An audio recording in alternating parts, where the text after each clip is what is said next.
So I'm back today with some dark fiction book reviews, and this is a perfect or terrible time to film because there is road construction right outside my house and I'm losing my voice, but I have some fantastic books to talk about. A lot of books that are just dark and weird, two of my favorite descriptors when it comes to books. And one of the books in this video even gave me American Psycho vibes, and obviously the book's not American Psycho. So if that all sounds good to you, let's get started. First, let's talk about Maeve Fly by C.J. Leede. This is a book that I received for review from the publisher, and this is a story that follows a woman who is living in LA and decides to recreate herself as a new actress persona and basically draws inspiration from psychopaths. So this is the book specifically that gave me huge American Psycho vibes, and I believe the marketers also made the same comparison, so I can't pretend I'm overly smart or original there, but for once the marketers have it right. This is a very strange and literary story. I will say that the writing is beautiful in the way that a creepy, messed up story can be beautiful.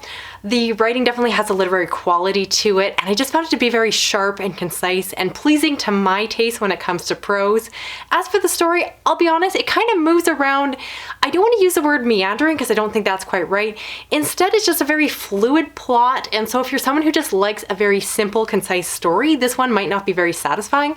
I didn't completely love the end, not that I didn't like it, but simply it wasn't the 5-star climax banging ending that I perhaps want. I want something that would really push this book over the top into a 5-star read. Instead, it was a solid 4 stars. I really enjoyed my time with it. I liked the main character. I thought that she was just unlikable in the best possible way. I liked her unlikableness, if that makes sense, and I just enjoyed spending time with her. I should mention that this book is set in LA, which might be a plus for most people.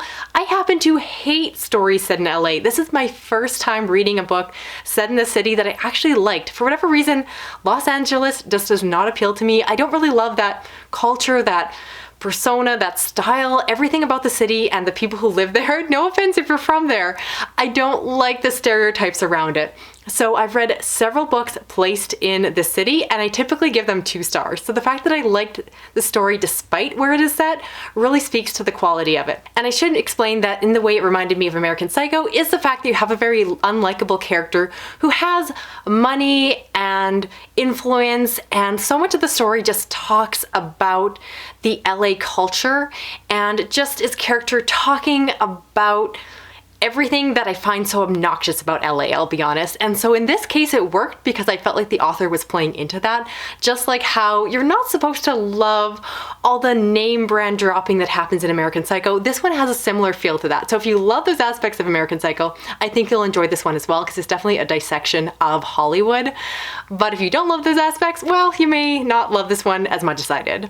But I enjoyed it, so hopefully you will too. Next, let's talk about The Crane Husband by Kelley Barnhill. This is a book that follows a young teenage girl who is responsible for taking care of her family. Her father has passed away, and at the beginning of the story, her mother comes home with a new husband. However, this husband is not a person, but rather a crane. So this is a piece of literary magical realism where definitely you have to suspend your disbelief or just take the story for what it is. So you're not really supposed to believe this is a crane, or if you do, you need to understand that it's a metaphor. And specifically, it's a metaphor for domestic abuse, because this is a story where you have a character who is brought in to be that abusive figurehead, and within the story you get to see that as it plays out. But I think that for those of you that have content warnings surrounding this, certainly I don't want to promise that it won't be triggering for those of you that would find this troublesome, but I do think it's handled well, and because it's done in more of a metaphorical way, I feel like it helps to separate the reader from the reality of it. Certainly you're aware of what's happening, and this book is very smart in what it's doing, but I think it shields the reader from some of the emotional hardness of this and makes it a little bit more palatable to read. And so I really liked what it was doing. There's a time where the mother is injured by the beak of this crane, and again, you know what's actually happening, but I think it's a little bit easier to digest because of the fact that it's kind of taking a step back. So I thought it was really well done. Once again, I'm finding myself really loving this dark literature where it's very smart and interesting and unique and nothing like I've read before. Certainly I could have classified this in my fantasy wrap-up, but because of the themes that this deals with and the fact that the fantasy is only there to work within the themes of the story, and it's not really meant to be a story about a crane who lives in a house. Like, it's not fantastical in the way that it's presented. I do feel like it better fits in this video here with some of my dark and weird and disturbing fiction. Again, it certainly is. And of course, keep in mind your own mental health if domestic abuse is something that is triggering or bothersome for you. But I think if you are interested in looking at this topic from a fictional perspective, I think this is incredibly well done. I was enamored by the story. It's quite short, but it definitely left a huge impact on me, and I thought the ending was fantastic. Highly recommend this one. If you love dark fiction that's literary the way I do, I think you'll love this one as well. Next is Little Star by John Ajvide Lindqvist, which is an author's name I can never properly pronounce. He's the same author who did Let the Right One In, which is one of my favorite horror books, and so I was definitely interested in reading more of his horror that's been translated, specifically the ones that are lesser known. This is one that follows a family where they find this baby that has been left out in the woods. They decide to take them home, and they discover that this baby is very strange. They seem very different, and they don't go to the police. They don't tell them that they have this child. Instead, they decide to raise it as their own, even though they don't have the approval of protection services. Soon enough, they discover that this young baby has this beautiful singing voice, and they become enraptured by it. And then the son of the parents who take him in end up taking this young girl as she gets older off to become a musical singing sensation, and the story goes from there. I'll be honest, this one is just strange. The setup and premise almost feels like two different stories. So we have this beginning, which I think is almost very tropey and predictable, where you have this like baby that's been abandoned and it's kind of weird and strange, and the parents take it in and raise it as their own. And then you have this whole other plot with the son and the daughter, and it just gets weird and uncomfortable. I'll be honest, while I love this author's other work, I don't think this one totally worked for me. I would very cautiously recommend it. I read it through the library, so if you can do the same. It wasn't bad, but I do think it's really uneven in the narrative, and it just wasn't the most satisfying read. So I'm glad I read it, but moving on. Next is My Dearest, Darkest by Kayla Cottingham. This is a piece of a young adult horror that follows a girl who at the beginning of the story is going off to audition to go to this really prestigious arts boarding school. Something terrible happens, and her parents end up in a car accident as they are leaving. And so she ends up going to the boarding school on scholarship, and they take her in. And the setup of the story is the fact that this boarding school didn't want to let her go, and so it forced her to attend the school. I thought that the setup for the story, this first chapter where all that takes place, is incredible. I've read this beginning multiple times and loved it. However, this is actually my third time attempting to read this book, and the first time that I finish it, because while the first chapter is so good, when you get further into the story, I felt like the creepy atmosphere kind of fades away, and the really crisp, tight writing style that I love so much in the first chapter kind of disappears as well. I do feel like authors typically kind of work their first chapters a little bit more, knowing that that's what people read when they're in a bookstore and trying to decide if they're going to buy the book, or looking at the sample on Kindle. And so I like this one. I think if you love boarding school stories, it's good. It definitely has a focus on sapphic romance, which isn't my favorite, but tends to be expected when it comes to young adult books. I like this one, but I'll be honest, it wasn't as punchy as I wanted. I wanted to have just like slashing tight moments given how good the beginning was, and it was just fine, which is not my favorite thing to say about a book. Next, let's talk about Living Dead Girl by Elizabeth Scott. This piece of young adult fiction that is somewhat of a thriller, but perhaps more reads like contemporary fiction. I picked it up because of my love of kidnapping stories, and this one's been recommended to me before. And so in the story, we follow a young girl who at the beginning of the story has been taken away and stolen by a man who is keeping her. He apparently is raising her as his daughter, but we know, of course, as the reader, that there is more nefarious things happening behind the scenes. This is a book that I thought was interesting because of my fascination with kidnapping stories, but it's one that kind of walks the line weirdly between the adult and young adult section. So in terms of simplicity of the story, it's very short, the language and writing is very simplistic, but my issue is that when you have a story like this, we as a reader again know all the terrible things that are happening, which makes it a very mature story in terms of themes. And so in terms of readability, easily a 10-year-old could be picking up the story, but I don't think in terms of maturity, they might not be ready for it yet. Certainly, I never want to ban people from reading books, but I do want people to read things when they're ready for them, or at least be able to have a conversation with their parents. So I felt kind of strange reading this as a parent, just because I kind of put on my parental hat when I was reading it. That kind of took away from any enjoyment. It's not a fun story, it's not exciting, it just kind of makes you feel gross and weird and bad. And I think the story would have been better served if it had been matured up and made to be a more complicated, nuanced story for an older audience.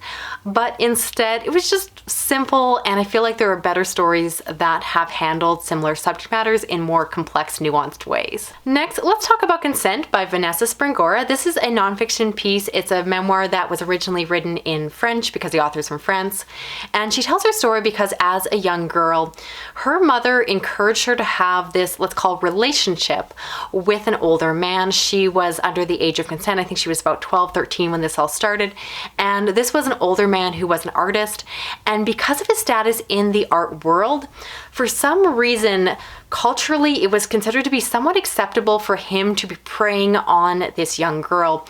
And like I said, her mother was actually aware of what was happening and was not alarmed or trying to stop it, which is incredibly bizarre. I'll admit that this was a very uncomfortable read, and I can only cautiously recommend it. It's kind of a strange book I picked up because of my fascination last year loving Lolita as well as My Dark Vanessa, so I was kind of interested in more books that dealt with that subject matter, but given the fact that this is once again based off of fact and true life, just made it so much more hard to digest, and I had a hard time reading it. From simply a reading perspective, I will admit that the writing, which has been translated, was not the most coherent. There were definitely sections that were hard to follow, and just the story was told in a fragmented way, which I think got in the way of the messaging of what the author was trying to do. By the end of the book, I thought that it finally kind of drew things together and made the conclusions you would expect to see in a story like this. But in the middle of the story, it just kind of felt a little bit meandering, which does make sense when you have an author who is reflecting back on their childhood years, which probably isn't the most coherent experience anyway. So a very uncomfortable one, cautiously recommended to those of you that are fascinated by Lolita, but it's a tough one to swallow. It wasn't fun, and it's not going to be for everyone. Now to switch over something more fun, I also read Orphan X by Gregg and Hurwitz, and this is the first book in what I believe is a pretty long-running thriller series. We follow a man who as a child was orphaned and taken in by this organization to basically be trained as this assassin. This sounded like a really fun page-turner that I was looking for. I mentioned before that kind of when the weather gets hot towards summer, I get in kind of slumpy moods and I kind of go in strange places with my reading, and this is one of the places I went to. I was just looking for a book to burn through, and this one definitely reminded me in terms of premise and plot to a lot of the stories I read, or rather watched as a child. I was really into that old show The Pretender. Does anyone remember that? And so I hope that this one would give me similar vibes. And while I kind of liked it, I'll be honest, I think just the writing wasn't great and the plotting wasn't great, and I just didn't really get into it as much as I would have liked. But I do know there's more books in this series, so I'd love to know, is the first book pretty representative of what's to come? Or should I keep reading? Does it get better from here? Kind of let me know what my expectations should be, because I might read more of it. Again, because I'm kind of in summer, I'm kind of slumpy, I don't know what to read, so I need your recommendations and opinions down below. And finally, I want to talk about a historical mystery thriller series that I got completely obsessed with these last few weeks. And the first book is A Rip Through Time by Kelley Armstrong. I also went on to the second book, which is The Poisoner's Ring, which just came out this year. And in this series, we follow a young woman who is from Canada. She is a police officer, or rather a detective, and at the beginning of the first book she is visiting her grandmother who is dying in the hospital in Edinburgh, and something happens and she gets pulled back in time and she finds herself in a different body, specifically the body of this maid servant, and she has to try to figure out how to get back home. However, within the first book there's also this plot where there's a serial killer in the future and also in the past, and somehow the plots are connected and she has to figure out who the serial killer is, with the hope that by solving that case maybe it will bring her back to her original timeline. I gotta say, I love this one so much. It probably does require a suspension of disbelief, but it reminded me so much of the stories about people out of time that I used to read all the time when I was a teenager, and so I just loved it. It also gave me vibes of Outlander by Diana Gabaldon, if you enjoyed that. That same idea of this woman frantically trying to get home, but then she also finds friends and possible romantic partners in the past that kind of keep her wanting to stay. I went on, as I mentioned, to the second book, which I liked, and I enjoyed the character aspects. I liked the development there of the relationships, but in terms of the story, it was kind of a step down. It was more of like a classic story of a murder mystery, semi-closed door, where there was someone who's poisoned and it looks like someone was framed, so you're trying to figure out if it's someone else or if it's actually true. And so I liked that one, but it was a little bit more average, and definitely the time travel element is really what held it together. That being said, I'm completely invested. I cannot wait. I'm sure there's more to come because it's not finished yet.